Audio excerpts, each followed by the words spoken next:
안녕하십니까. 저는 안암병원 수산기내과의 김윤기입니다.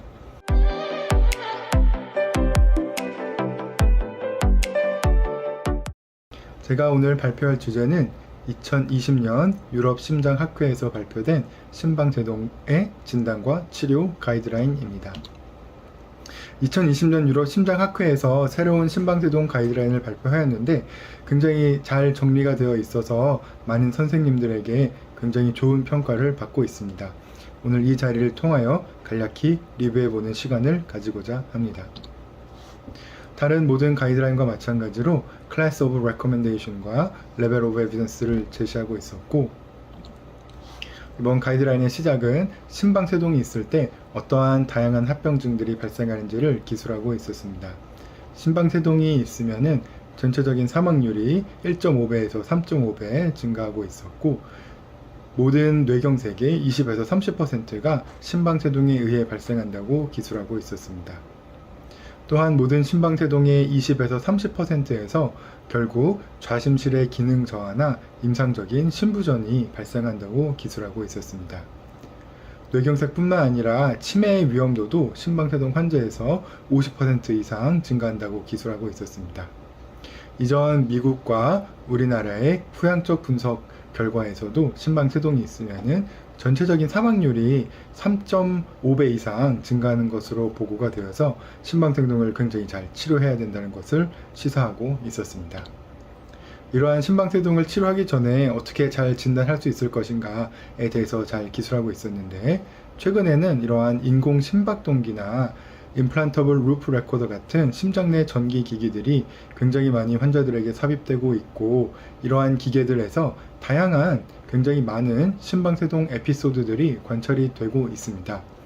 이번 가이드라인에서는 이러한 심장 내 전기 기기들에서 심방세동 에피소드가 관찰되면은 이것들을 서브클리니컬 AF로 진단을 할 수 있다고 기술하고 있었고, 이러한 환자들 중에 실제 12리드 심전도나 싱글리드 EKG에서 심방세동이 찍혔을 때에 비로소 클리니컬 AF라고 진단할 수 있다고 기술하고 있었습니다. 즉, 임상적으로 심방세동을 진단하기 위해서는 12리드 심전도상에서 한 페이지, 즉 10초 이상 관찰이 되던가, 아니면 싱글리드 EKG 모니터링 상에서 30초 이상 심방세동이 찍히는 경우에 하나여 실제 임상적인 심방세동으로 진단할 수 있다고 기술을 하고 있었습니다. 심방세동의 종류에 대해서도 자세히 기술을 하였는데, 발작성 심방세동, 즉 paroxysmal AF 같은 경우에는 AF 에피소드가 자연스럽게 또는 중재를 통하여 7일 이내에 터미네이션 되는 경우를 발작성이다 라고 기술하고 있었고, 지속성 심방세동 같은 경우에는 AF 에피소드가 7일 이상 연속적으로 관찰되는 경우를 지속성 심방세동으로 기술하고 있었습니다. Long-standing persistent AF에 대해서는 AF 에피소드가 1년 내내 지속적으로 관찰되는 경우를 Long-standing persistent라고 기술하고 있었고, permanent, 즉 영구형 심방세동 같은 경우에는 환자와 의사에 의해서 이 AF는 이제는 정상박동으로 돌리기가 힘들고, 따라서 더 이상의 리듬 컨트롤 트리트먼트를 하지 않기로 합의한 경우를 영구형 심방세동으로 정의한다라고 기술을 하고 있습니다. 심방세동이 진단되면은 조금 더 구조적으로 잘 분석을 해서 평가를 하라라고 기술하고 있었고, 우선 스트록 리스크에 대해서 트라드바스크 스코어를 활용하여 그 위험도를 평가하라고 기술하고 있었습니다.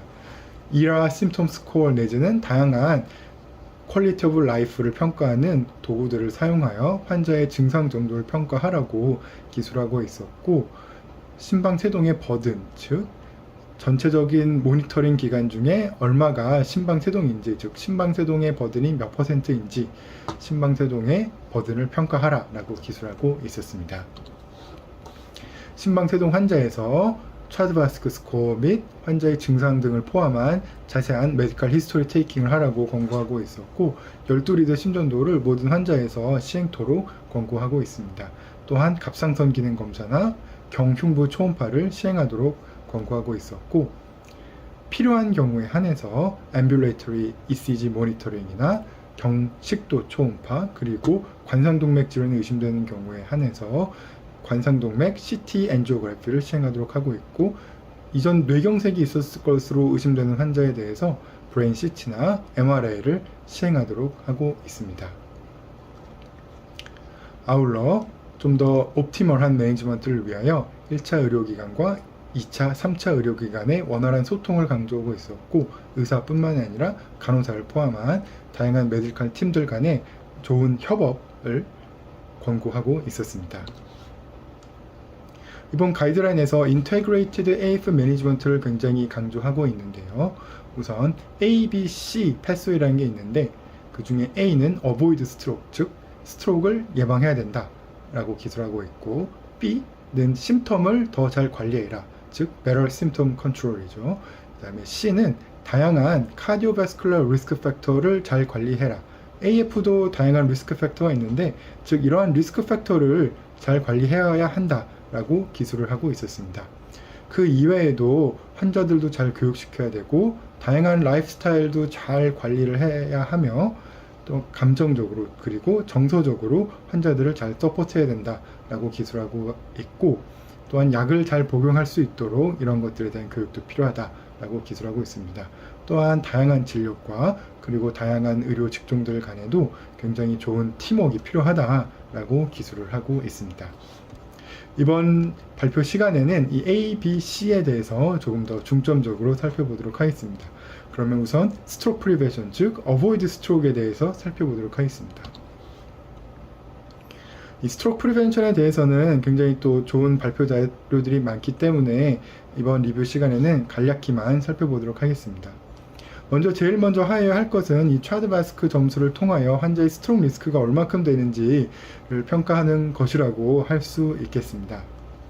선생님들께서 이미 너무 잘 알고 계셔서 크게 제가 발표할 부분은 없을 것 같지만 몇 가지 좀 헷갈리는 부분들이 있을 수가 있는데, 이번 시간은 그 부분들에 대해서 좀 짚어보도록 하겠습니다.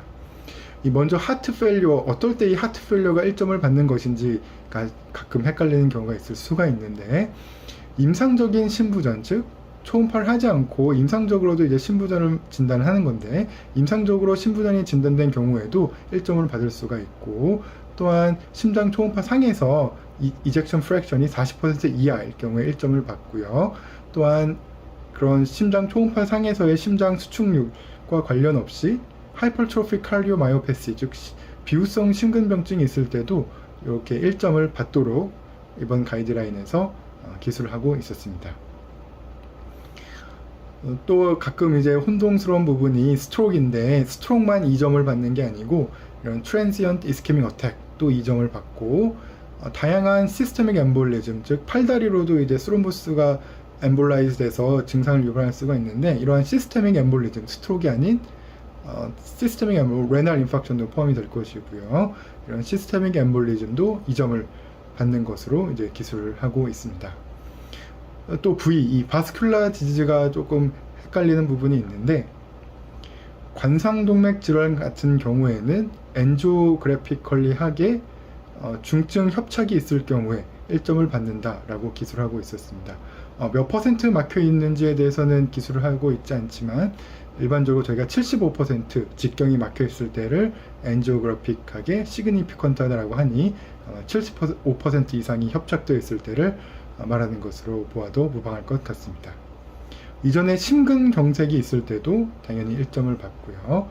페리페럴 아터리 디지즈가 있을 경우에도 1점을 받고, 대동맥에 이 죽상경화 플라크가 있는 경우에도 1점을 부여할 수 있습니다.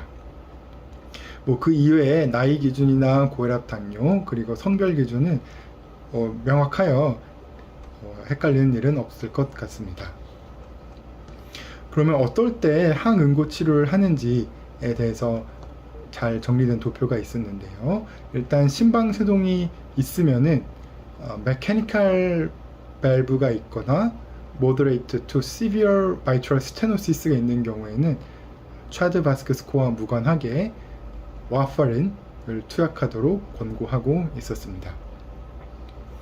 이러한 밸브 문제가 없는, 즉 non-valvular 심방세동, 그럴 경우에는 이제 차드바스크를 사용하여 스트로크 리스크를 평가하도록 권고하고 있었고, 로우 리스크, 즉 남성에서는 0점, 여성에서는 1점일 경우에는 항응고 치료를 하지 말도록 권고하고 있었고, intermediate risk, 즉 남성에서는 1점, 여성에서는 2점일 경우에 항응고 치료를 고려할 수 있다, 클래스 2A로 권고하고 있었습니다. 남성에서 2점 이상, 여성에서 3점 이상일 경우에는 항응고 치료를 반드시 하도록 클래스 1으로 권고를 하고 있었습니다. 다만 우리나라의 보험 기준은 남성, 여성을 나누지는 않고 트라드바스크가 2점 이상일 경우에 항응고 치료, 즉 노악을 보험을 해주기 때문에 현실적으로는 이런 트라드바스크 2점 이상일 경우에 항응고 치료를 하게 되는 경우가 더 많을 것으로 생각이 됩니다. 그 다음에는 better symptom control, 즉 환자의 증상을 조절해야 된다, 즉 B를 강조하고 있습니다. 이 증상 조절을 위해서 그 심박수 조절과 그 리듬 컨트롤, 즉 심방세동을 정상 동률동으로 바꾸는 치료 두 가지가 있는데, 이러한 레이트 컨트롤에 대해서 먼저 살펴보면은 모든 환자에서 적절한 레이트 컨트롤이 중요하다라고 기술하고 있었고, 또한 리듬 컨트롤이 잘 되지 않는 환자들이나 리듬 컨트롤을 시행하는 게 조금 위험할 것 같은 환자들에게서 레이트 컨트롤을 우선적으로 시행하도록 권고하고 있었습니다.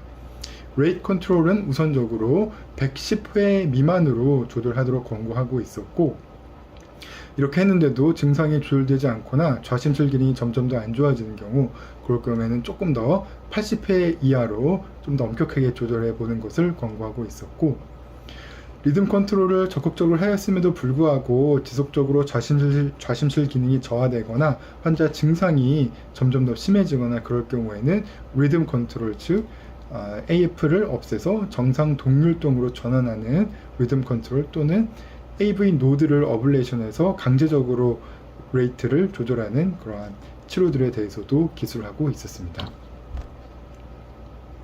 레이트 컨트롤을 어떤 약제로 하여야 되는지에 대해서 아주 간략히 살펴보면은, 구조적 심질환이 없는 경우에는 베타 차단제나 칼슘 채널 블로커를 1차적으로 사용할 수 있다고 권고하고 있었고, 물론 심부전이 있는 경우에는 베타 블로커를 1차적으로 권고하고 있었습니다.